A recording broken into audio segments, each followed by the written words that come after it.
Bonjour les amis, bonjour à tous, je suis Antonio. Alors on est jeudi et jeudi c'est le jour du truc et astuce Photoshop et aujourd'hui nous allons discuter de l'outil pièce.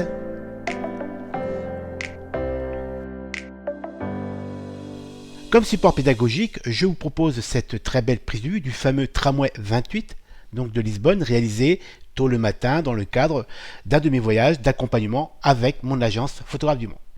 Alors sur la base de cette prise de vue, j'aimerais supprimer la marque Caris, qui est donc le nom de la compagnie qui gère les tramways de Lisbonne. On va zoomer dessus. Voilà. Je prends l'outil pièce qui est ici. Et ensuite, je vais sélectionner donc la partie qui correspond au logo à supprimer. Je fais tout le tour. Hop, je lâche et automatiquement une sélection est active. Et à partir de là, je clique au milieu. Et je vais donc déplacer la sélection pour indiquer à l'outil quelle matière je veux reporter pour supprimer le logo. Je pense que là c'est très bien. Hop, commande CTRL D pour désélectionner et on le voit. Donc le résultat est efficace, rapide, c'est très simple d'utilisation. De plus, l'algorithme utilisé pour cet outil pièce est de plus en plus performant puisque maintenant il prend en compte non seulement la couleur des matières donc cibles et les matières reportées, mais aussi la texture, puisqu'il a aussi pris en compte le grain naturel de la prise de vue. Donc ça, c'est l'utilisation basique de cet outil pièce qui, vous l'avez vu, c'est un outil quand même très efficace. J'annule, commande CTRL Z pour revenir en arrière, donc une fois, deux fois, trois fois, et je reviens donc au statut de départ.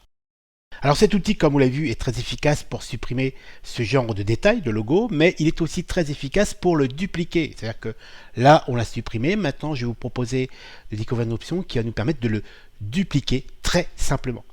Dans les options proposées par cet outil pièce, vous avez ici l'option source, celle qu'il faut utiliser pour supprimer, comme nous venons de le faire, donc un logo ou un détail.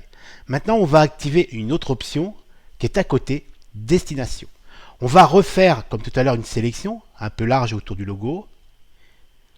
Comme tout à l'heure, voilà. Hop, on a automatiquement une sélection. Cette fois-ci, on va bien sûr aussi déplacer la sélection, comme je le fais.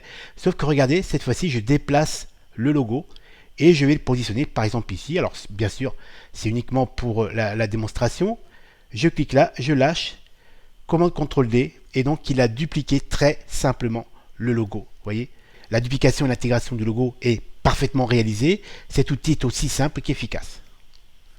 Maintenant, je vous propose de réaliser la même action, donc dupliquer le logo, mais cette fois-ci en le déplaçant vers une zone beaucoup plus claire. Je sélectionne le logo, comme tout à l'heure, voilà. Et là, hop, la sélection donc a été activée. Je le déplace. Et cette fois-ci, je vais aller le positionner à l'arrière du tramway, dans une zone beaucoup plus claire. On le voit.